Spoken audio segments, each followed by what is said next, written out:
Go ahead, Josh. I'll come back to you, Kristen. Go ahead. Go ahead, Josh. May I ask for an update on the president's goal to reopen schools? Is his goal still by the end of this month to have majority of K-8 schools open at least one day a week? And if so, do you think he'll hit that goal? And to what extent is the administration worried by some of the more recent outbreaks we've seen among older age students tied to these new variants of the virus?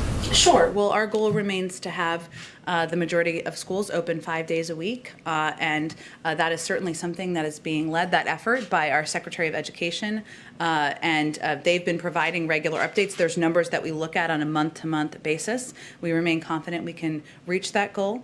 They're also, because of the CDC steps that they put out publicly, it seems like months ago, maybe weeks ago is more accurate to say, we know that those measures are effective and they can help mitigate risk in schools, and our Department of Education and also, of course, is working very closely with schools on implementing those and ensuring kids can be safe, but we remain confident about our path to reaching that goal. You're pleased with the progress so far. To what extent are you concerned that rolling closures are going to drag into the fall? This is a core promise of the president to get schools open where he can. Absolutely, and it remains a core promise. It remains something that his Secretary of Education is leading the effort on. I think the last data we've seen was from February, I believe, because of the reporting requirements, which showed that there was an increased number of schools that were open and also an increased number of schools that were open 5 days a week. And so we feel we're on the right track. And these mitigation measures, including wearing masks, including taking steps to provide social distancing opportunities, the money that's going out the door to schools and school districts that need that assistance are going to help us continue to make progress. And with regards to your comment around the call with governors today, as you know, of course, the production of J&J has been relying on that one plant in Baltimore coming up.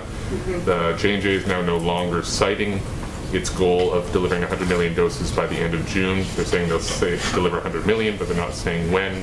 How does this impact the president's goal? Of course, it was the availability of those shots that led him to say that every American there'd be enough shots for every American by the end of May. What is his current goal? And do you think that plant will be online soon, given the FDA is involved in it? Well, of course, that's going to, with the second part of your question, of course, it's going to require FDA approval. As you know, there's a meeting on Friday to determine what's next as it relates to J&J, and hopefully we'll learn more then. We'll see.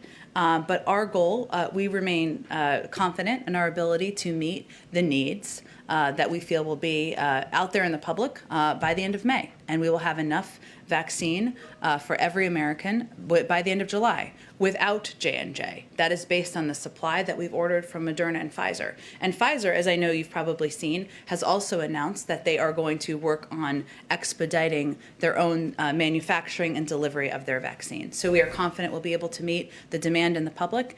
Now every American over 16 is eligible to receive the vaccine, and our focus is on continuing to encourage people to get shots.